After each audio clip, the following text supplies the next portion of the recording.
자, 오늘은 보니까 오랜만에 뵙는 분들도 있고 그렇습니다. 또 빈자리를 두고 있는 성도들도 있는 것을 알 수가 있습니다. 여러분 추석 명절 하나님의 은혜 가운데 복되게 보내시기를 축원합니다.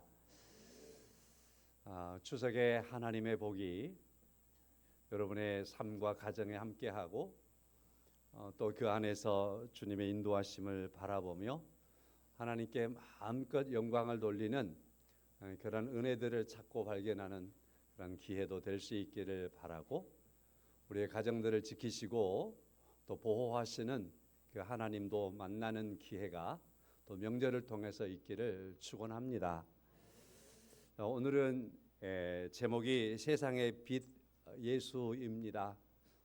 너무나 잘 아는 그런 말씀이기도 하고, 우리 성도님들에게 이 말씀은 제가 설명을 안 해도 될 만큼 친근한 제목이라 생각됩니다. 그럼에도 저는 늘 말씀을 드리지만 은혜라는 것은 그럽디다. 모르는 것을 깨닫는 시간이 은혜의 시간이 아니고, 내가 아는 그것이 증명이 되어지고 그것이 확실하다는 것을 내가 다시 한번 깨닫게 되고, 그 말씀이 내게 다가올 때 은혜가 되는 것을 늘 압니다. 여러분에게도 마찬가지라 생각합니다. 오늘 세상의 빛 예수, 세상의 빛 예수, 큰 은혜의 시간이 되시기를 축원합니다. 우리는 계속해서 이제 복음서를 이제 읽어오고 있습니다. 이번 주간에 요한복음을 읽겠지요. 마태복음에서는 만왕의 왕이신 예수, 마가복음에서는 고난의 종 예수, 누가복음에서는 완전한 사람이신 예수, 이제 이번 주간에 읽게 될 요한복음에서는 하나님의 아들 예수입니다. 복음서가 나름대로의 그 주제들이 뚜렷하게 있습니다. 이번 주간에 읽으시면서 요한복음을 통해서 하나님의 아들 예수를 잘 붙잡는 시간 되시기를 바라고, 말씀을 읽으면서 하나님의 아들 예수라고 하는 그 말씀이 증거되어지는 그 순간순간 그 말씀 그 절들을 붙잡고서 그 말씀의 은혜가 되시기를 바랍니다. 그래서 하나님의 아들 예수가 우리 마음속에 기둥으로 서 있어야 됩니다. 흔들리면 안 됩니다. 절대로 흔들리면 안 됩니다. 그래서 하나님의 아들 예수가 우리의 신앙이 되시기를 다시 한번 축원합니다. 출애굽에 대한 말씀을 먼저 드려보면서 말씀을 드리도록 하겠습니다. 모세를 하나님께서 어느 날 부르셨습니다. 광야에서 살고 있었던 모세, 자기 민족도 새카맣게 잊어버리고 광야에서 오직 양떼를 치며 이제는 그것으로 만족하는 삶을 살아가고 있었던 모세를 하나님께서 부르시는 거지요. 그리고 그에게 사명을 허락하여 주는데, 모세가 받은 그 사명 가운데에서 모세가 절대로 그 사명을 감당해야 할 가장 중요한 이유가 있었습니다. 그건요, 하나님께서 모세에게 나타나셔서 나는 스스로 있는 자니라, 나는 스스로 있는 자니라, 이것을 1차적으로 모세에게 깨우쳤습니다. 자, 그리고서 또 하나님께서 말씀합니다. 이스라엘 백성들, 지금 애굽에서 종살이 오고 있는 저 백성들을 애굽에서 전부 다 탈출을 시켜라. 한 사람도 빼지 말고 전부 탈출을 시켜라. 그 탈출을 시킬 수 있는 힘과 원동력이 어디 있나요, 하나님? 그럴 때 하나님께서 또 모세에게 말씀을 하십니다. 이스라엘 백성들에게 가서 그들이 누가 우리를 나오라고 했나?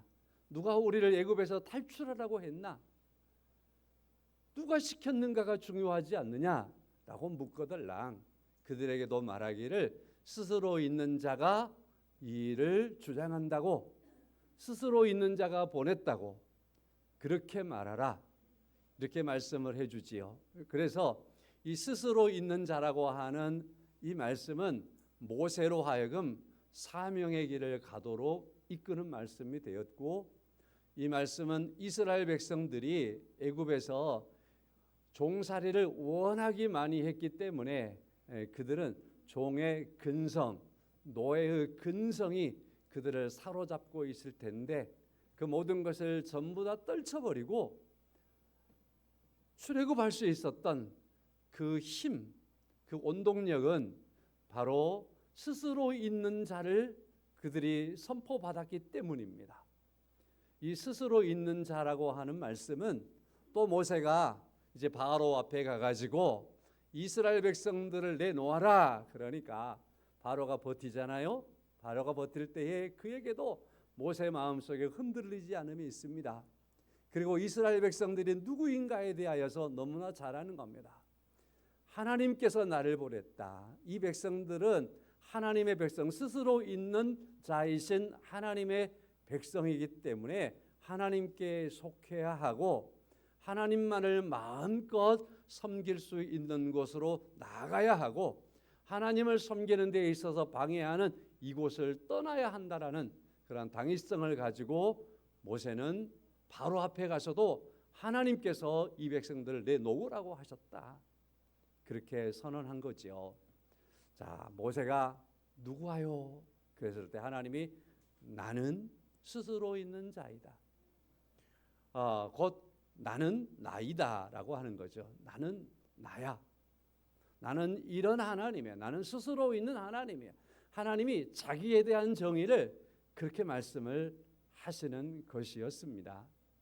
이것이 이스라엘 백성들이 출애굽함에 있어서 그들에게 가장 중요한 그들을 이끌어가는 힘이 되었고 운동력이 됐습니다. 그러면 나는 스스로 있는 자다라고 하는 이 말씀은 무슨 말씀이냐면요, 이 세상에 있는 모든 존재하는 것들 중에서 유일하게 하나님 외에는 전부 다 피조물들입니다. 그렇지 않겠어요? 하나님만이 스스로 있는 분입니다. 나머지는 전부 다 하나님에 의해서 창조되어진 피조물들입니다. 그래서 나는 스스로 있는 자니라 라고 하는 이 말씀 속에는 나는 전능한 하나님이다. 나는 창조주 하나님이다. 나는 그 어떠한 존재의 이유들을 누가 심어서 있는 존재가 아니라 스스로 있는 하나님, 전능하신 하나님이다 라고 하는 것을 말씀하는 그러한 부분인 것입니다. 이스라엘 백성들은 누구냐라는 거죠. 하나님께서 내가 스스로 있는 자이다라는 것을 이스라엘 백성들에게 선포해 줌으로 말미암아서 이스라엘 백성들은 애굽에서 지금 노예 생활을, 종 생활을 하고 있지만 이 말씀을 통해서 우리가 바로의 종이 아니구나, 전능하신 하나님의 종이구나, 하나님의 백성이구나, 자기 존재성을 하나님이 어떤 분인가를 알 때에 알게 되는 겁니다. 그래서 그들은 가감하게 그리고 당돌하게 바로에게서 뛰쳐나오는 그러한 백성들이 될 수 있었던 것입니다. 사랑하는 성도 여러분, 오늘 또 여러분과 저에게 우리 하나님은 스스로 있는 자이신 하나님이십니다. 다시 말해서 전능하신 하나님이고 유일하신 하나님이시고 창조주가 되신 하나님이시고 그분이 우리의 왕이시고 우리는 그의 자녀이며 그의 백성인 줄로 믿습니다. 그래서 이 엄청난 일을 하나님께서 계획하시고 이 일을 시작하실 때 하나님은 나는 스스로 있는 자니라 이렇게 말씀을 하시면서 자기를 드러내시며 이 일들을 시작하셨던 거죠. 성도 여러분, 우리는 이제 요한복음을 보게 될 겁니다. 이러한 나는 하나님께서 자기를 드러내실 때 나는 이렇다, 나는 스스로 있는 자이다, 이런 표현들을 우리는 보통 이제 구약에서 하나님이 자기를 증명하는 표현 그렇게 얘기할 수 있습니다. 그런데 복음서에서 예수님께서 나는 나이다 이러한 표현을 가장 많이 하고 있는 복음서가 요한복음입니다. 요한복음. 그래서 구약에서 하나님 자기를 표현하는 방식을 예수님께서 가져다가 예수님이 자신을 표현하는 방식으로 사용하신 겁니다. 그래서 예수님께서 요한복음에서 나는 나이다 이런 말씀들을 많이 하고 있습니다. 이것을 가리켜서 에고 에이미 신학적인 공부하고 할 때는 그런 말들을 많이 하고 합니다. 근데 우리가 그 시간 아니니까 하여튼 그러면 요한복음에서 예수님이 나는 나이다라고 하는 말을 어떻게 하셨을까? 비유적인 비유를 통해서 상징적인 표현을 통해서 예수님께서 여러 차례 하십니다. 요한복음을 읽어가시면서 이러한 구절들을 만나면 먼저 말씀을 드리면 제가 지금 말씀을 드린 이런 구절들을 만나면 그때는 이렇게 생각하십시오. 하나님께서 자기를 표현했던 구약의 방식을 예수님께서도 사용하고 계시는데 하나님께서 자기가 하나님이신 전능하신 하나님이신 것을 이렇게 말씀하신 방식을 예수님께서 그대로 사용하심으로 말미암아서 예수님은 이 말씀을 통해서 자신도 하나님과 같은 분이며 자신도 하나님이라는 것을 말씀하고 있다. 이렇게 보시면 좋겠습니다. 자, 첫째는요. 요한복음 6장 말씀에 보면 제가 지금 드리는 요절 외에도 많이 나옵니다만은 비슷한 것들이니까 우선 참고하시기를 바라고요. 요한복음 6장에서 나는 생명의 떡이니 라는 말씀이 있습니다. 나는 생명의 떡이다. 예수님께서 나는 생명의 떡이다. 오늘 본문에서는 나는 세상의 빛이다. 요한복음 10장 11절에서는 나는 선한 목자다. 요한복음 11장 25절에서는 나는 부활이요 생명이다 라고 말씀을 하시죠. 요한복음 14장 6절에서는 나는 길이다 진리이다 생명이다 이렇게 말씀을 하십니다.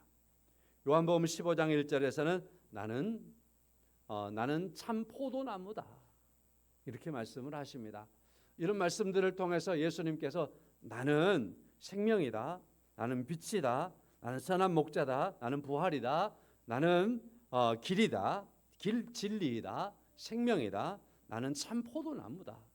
이런 방식으로 예수님께서 자신을 밝히고 있다라는 겁니다. 그래서 예수님께서 말씀하시고 있는 이와 같은 상징적인 의미를 가만히 적용해 보면 여기서 발견할 수 있는 게 예수님이 이 땅에 오신 목적이 이거구나. 생명의 떡, 자신이 십자가에 죽으셔서 자신의 살을 우리에게 줌으로 말미암아 우리가 생명을 얻게 하려고 우리를 살리려고 하시는 목적이구나. 다시 말해서 예수님께서 사용하시는 이러한 상징적인 표현들을 통해서 우리가 보는 건 예수님이 이 땅에 오셔서 하시는 예수님의 사역을 우리가 만나볼 수 있겠지요. 뿐만 아니라 예수님이 어떤 분인가라고 하는 것도 우리가 이런 말씀들을 묵상할 때 우리가 알 수 있습니다. 이와 같은 말씀을 통해서 예수님은 자기의 신성을 거기에 담아두고 있는 거예요. 그래서 예수님이 하나님이시구나. 하나님의 아들이라고 하는 걸 우리는 요한복음에서 말씀한다 그랬죠. 예수님이 하나님의 아들이시구나. 하나님이시구나 하는 것들을 우리가 알 수 있습니다. 이와 같이 요한복음에서 말씀하고 있는 이러한 말씀들을 통해서 여러분과 저는 이제 예수님께서 어떤 분인가 하는 것을 정리를 잘하고 주님이 이 땅에 오신 목적이 무엇인가라는 것을 충분히 묵상하고 하나님의 아들 되신 예수 그리스도 안에서는 여러분과 저의 삶들이 이 요한복음을 통해서 또 한 번 든든하게 세워지는 은혜가 있기를 간절히 바랍니다. 이제 오늘 본문의 말씀으로 와서 간단하게 말씀을 좀 정리를 하면서 드리도록 하겠습니다. 12절의 말씀을 주로 제가 말씀을 드릴 겁니다. 예수께서 또 말씀하여 이르시되 나는 세상의 빛이니 나를 따르는 자는 어둠에 다니지 아니하고 생명의 빛을 얻으리라 하였습니다. 첫째입니다. 나를 따르는 자입니다. 이번 휴가는요, 인천에서 제가 보냈거든요. 인천에서 제가 운전을 처음 해봤어요. 그렇기 때문에 인천에 가는데도 매우 나름대로 긴장을 하고요. 그래서 내비게이션의 도움을 받아야만 할 수 있잖아요. 그래서 내비게이션의 도움을 받고요. 그 다음에 또 고속도로 톨게이트를 나가다 보면 요즘에는 길들이 하도 많아가지고 톨게이트를 빠져나가다 보면은 그냥 애길로 하나만 빠질 경우도 있지만 둘, 셋, 네 군데 이 정도까지 빠지는 경우도 간혹 있습니다. 근데 이걸 잘 빠져나갈 수가 없어요. 초행길들은요. 그래서 내비게이션의 도움을 받아도 이게 쉽지가 않아요. 그런데 요즘에는 유도선이 있더라고요. 빨간, 아마 운전하시는 분들은 익숙할 겁니다. 파란 선, 뭐 그런 선들이 있습니다. 그래서 고속도로를 나가다 톨게이트에서 내가 목적하는 곳에 빠져나가야 되는 곳에 딱 만났는데 길이 한 세 군데쯤 갈리면 어디로 가야 될지를 모르는데 유도선이 딱 있는 거지요. 그러면은 그 유도선 그 색깔만 보고 쭉 가면 원하는 길로 쭉 나올 수가 있습니다. 그래서 이 유도선이 참 우리를 유용하게 해줍니다. 내가 지혜롭지 않아도 이 유도선만 보고 가면 내가 목적하는 그 길을 충분히 갈 수 있게 하는 겁니다. 그래서 오늘 묵상을 하면서 휴가철도 생각도 나고 그러면서 제 마음속에 이 유도선은 마치 나를 따라오시오 하는 것과 같아요. 나를 따라오시오. 그런데 그런 게 없을 때는 제가 한 20분 동안 멀리 갔다 온 적도 있잖아요. 나만의 문제는 아니었겠지요. 경험들이 많이 있을 겁니다. 성도 여러분, 주님께서 우리에게 말씀합니다. 내가 길이잖아. 내가 진리잖아. 내가 생명이잖아. 나를 따라와라. 주님께서 나를 따라와라. 그렇게 말씀을 하시는 겁니다. 사랑하는 성도 여러분, 그래서 간혹 운전하다가 그 유도선을 따라가면서 제가 몇 번 고백한 적이 있어요. 유도선을 만든 사람은 천재야, 천재. 진짜 천재 같아요. 그 간단하고 쉬운 것 같지만 그걸 어떻게 적용할 수 있었을까? 참 지혜롭잖아요. 사랑하는 성도 여러분, 여러분과 저에게 오늘 본문의 말씀에서 말합니다. 세상에 비치고 우리 예수님께서는 세상에 나를 따라오라고 말씀하시는 그러한 유도선이며 길이라고 말씀을 하시고 있습니다. 여러분과 저의 삶 속에서 내가 예수님을 잘 따라가고 있나? 또 주님을 따르는 삶들이 나의 삶이 되어야 한다라고 하는 중요한 사실들을 다시 붙잡아서 여기까지 주님을 따라오신 것 잘하셨습니다. 계속해서 우리는 주님을 따라가는 삶을 살아가야 할 줄로 믿습니다.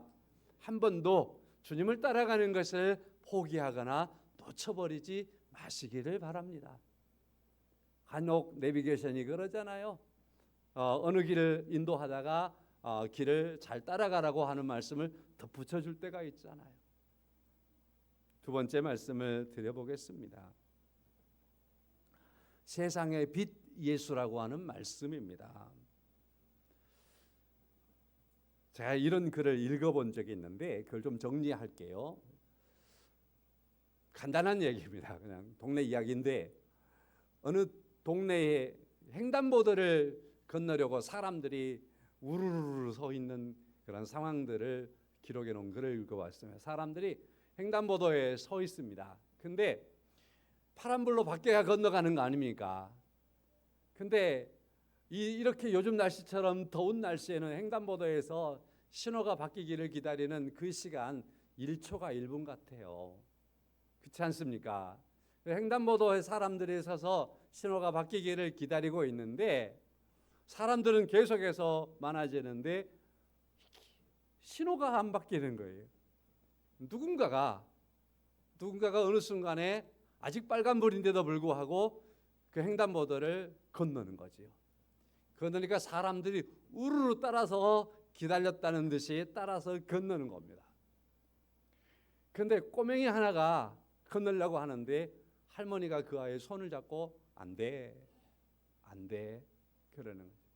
그러니까 이 아이가 할머니 다 건너가잖아요. 사람들 우리만 안 건너가고 있어요. 가요. 그러니까 할머니가 아이스크림 가게는 끌려갔지만 그 횡단보도에서는 이 아이를 끌려가지 않는 겁니다.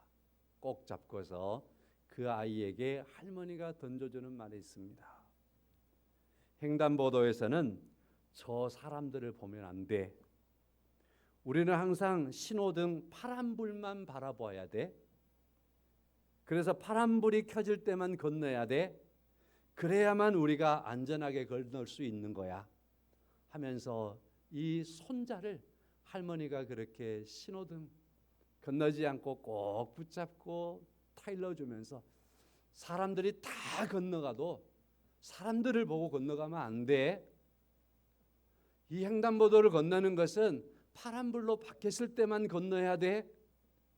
그래야지 안전하게 건널 수 있어. 할머니가 손을 꼭 잡고 그 아이의 손을 안 놔주고 끝까지 신호등을 기다리더라는 이야기입니다. 사랑하는 성도 여러분, 오늘 예수님께서 본문의 말씀에 말씀을 하고 있습니다. 나는 세상의 빛이다. 그래서 나를 따라와야 한다 라고 말씀을 하고 계시는 겁니다. 우리가 바라보아야 할 빛, 세상에서 안전하게 살아갈 수 있는 그러한 유일한 길, 그 빛 바로 예수 그리스도이고 예수 그리스도를 따르는 것만이 우리가 안전하게 이 세상의 횡단보도를 우리가 잘 가는 삶들을 살아갈 수 있다고 믿습니다. 예수님께서 나는 세상의 빛이라고 말씀을 하실 때에 9절의 말씀을 보니까 바리새인들이 나섭니다. 바리새인들이 나서서 예수님에게 말합니다. 거짓말. 예수님께서 내가 세상의 빛이다. 나를 따라야 한다. 그러면 어둠에 다니지 아니하고 생명의 빛을 얻는다라고 예수님께서 말씀을 하는데 거기에 있었던 바리새인들이 그 말을 듣고서 예수님의 말씀에 반박하는 겁니다. 거짓말이요. 참되지 않아. 아니야.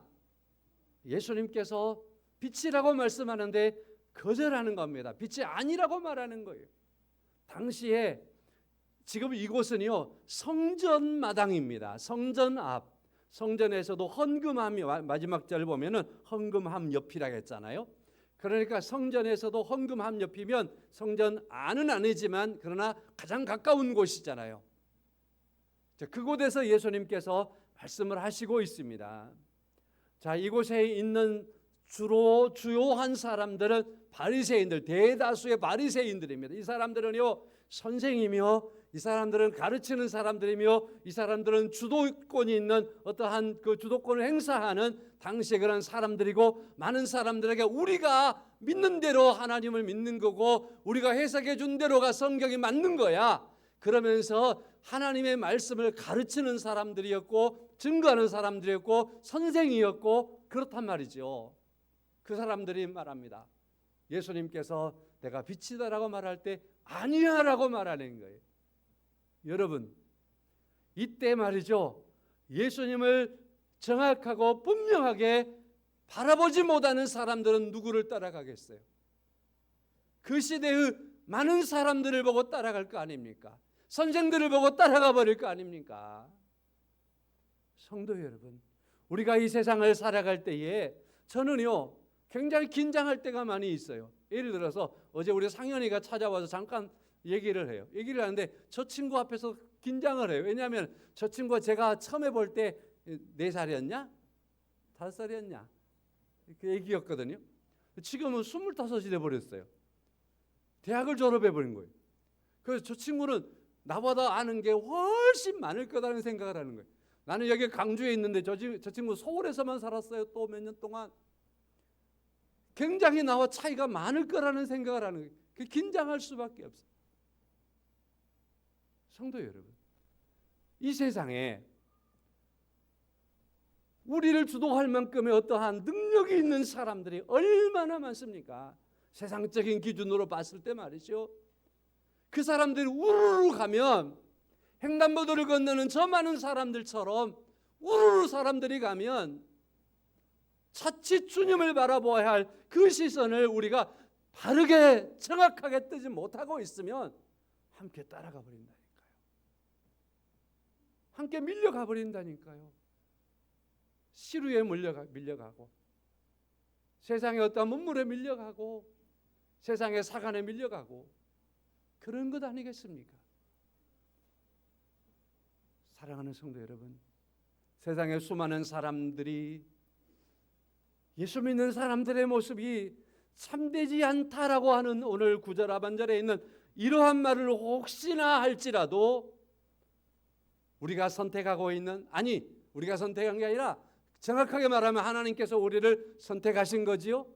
하나님께서 나를 택하셔서 자기를 계시하여 보이신, 나는 예수야, 나는 하나님의 아들이야, 나는 스스로 있는 자야 하시고 여러분과 저에게 자신을 드러내 밝혀주신 그 주님을 우리는 늘 따라가고 그 주님을 바라보며 나가는 삶들을 살아가야 하는 그런 삶을 주 안에서 살아갈 수 있는 은혜가 있기를 주님의 이름으로 다시 한번 간절히 축원합니다. 예수님께서 그들을 이겨내는 거예요. 아니야, 내가 참되다. 내가 혼자 나 스스로를 증하는 것도 옳지만은 18절의 말씀이죠. 아버지가 나를 분명히 증명해 줘. 하나님도 내가 하나님이라는 걸 말하고 하나님이 내가 진리라는 것을 말씀하고 하나님이 내가 빛이라는 것에 대해서 충분히 증언을 하시고 있다. 내가 말하는 길이요 진리요 생명이며 생명의 떡이며 참된 포도나무요 목자이며 이 모든 것은 다 옳다라고 하는 걸 주님께서 말씀을 하시고 있는 겁니다. 이스라엘 백성들이 광야를 지나고 있습니다. 광야를 40년 동안 이스라엘 백성들이 지냈습니다. 그때 원망하는 사건도 많이 있었고 다시 애굽으로 돌아가겠다라고 통을 팠던 일도 많이 있었고 이 길이 아니라고 하면서 거역했던 일들도 많이 있었고 우리가 잘 아시잖아요. 그럼에도 불구하고 이스라엘 백성들의 40년 동안 광야의 생활 속에서 하나님은요 1분 1초도 이스라엘 백성들 그 앞에서 빛 그리고 길 그리고 자신을 따라오라고 하는 그 상황들을 하나님께서는 40년 동안 1분 1초도 하나님께서는 벗어난 적이 없습니다. 그것을 하나님께서 거두은 적이 없습니다. 하나님께서는 광야의 40년 동안 구름 기둥과 불 기둥을 통해서 1분 1초도 이스라엘 백성들을 떠나간 적이 없습니다. 빛으로 계속 비춰주고 계셨고 따라올 수 있도록 계속해서 그들을 리드하고 계셨습니다. 이스라엘 백성들이 가다가 높은 산을 보고서 질려가지고 못 가겠다고 했거나 광야를 지나다가 그들이 이 먼 길을 우리가 계속 더 가야 하느냐 하면서 불평했거나 그런 상황 속에서 이스라엘 백성들이 놓쳐버린 거죠. 우리가 우리 앞에 1분 1초도 떠나지 않고 길로 진리로 우리를 비추시며 인도하실 주님이 우리를 그렇게 인도하고 계시지만 그럼에도 광야를 지나던 이스라엘 백성들에게 상황들이 많이 어려운 일들을 있을 수 있습니다. 우리에게도 있을 수 있습니다. 그럼에도 불구하고 하나님은 오늘도 우리의 빛이 되셔서 우리의 길이 되셔서 우리를 인도하고 계시는 은혜를 베풀고 계신 줄로 믿습니다. 그것을 하나님께서 직접 우리에게 보이신 분이 말씀이 육신이 되어 우리 가운데 거하시고 우리 가운데 오셔서 우리와 같이 똑같이 되어주신 예수 그리스도가 그러한 은혜를 베풀어 주신 그러한 모습인 줄로 믿습니다. 이제 말씀을 마칠게요. 명절입니다. 사람들을 따라가지 않고 예수님의 빛을 따라가며 추석 명절을 잘 보내는 그런 은혜가 있기를 바랍니다. 그리고 예수님을 보지 못하고 예수님을 따르지 못하는 사람들을 만나거든 저들을 위해서 먼저는 속으로 기도하시고 그들을 안타깝게 여기면서 주님을 바라볼 수 있기를 소망하시고, 그래서 함께 주님을 따라가고 주님을 바라보는 이들이 될 수 있도록 그렇게 여러분과 제가 믿음의 길을 잘 갈 수 있는 그러한 이번 명절이 될 수 있기를 바라고, 그러한 소중한 마음들을 가지고 이번 명절을 보내면서 행복한 한가위가 되시기를 주님의 이름으로 축원합니다. 찬송하겠습니다. 428장입니다. 내 영혼의 햇빛 비치니 428장.